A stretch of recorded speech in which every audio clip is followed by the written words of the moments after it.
السلام علیکم ورحمۃ اللہ وبرکاتہ۔ بسم اللہ الرحمن الرحیم۔ لوگ اکثر مفتی صاحب سے یہ سوال پوچھتے ہیں کہ کیا ہم موبائل میں قرآن پڑھ سکتے ہیں، یہ جائز ہے یا نہیں؟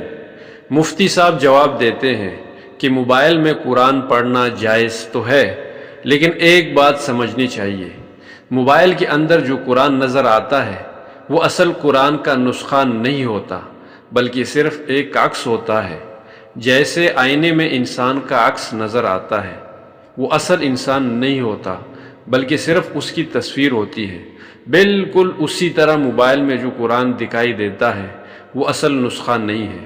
اور مفتی صاحب فرماتے ہیں کہ موبائل والا قرآن وہ کام نہیں کرتا جو اصل قرآن کے نسخے میں احکام ہوتے ہیں، یعنی موبائل میں جو الفاظ نظر آتے ہیں وہ اصل نسخے کی حیثیت کے مطابق نہیں ہوتے بلکہ صرف ایک عکس ہے۔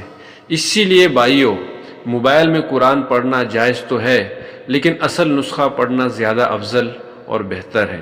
اگر آپ کے پاس وقت اور نسخہ موجود ہے، یعنی قرآن پاک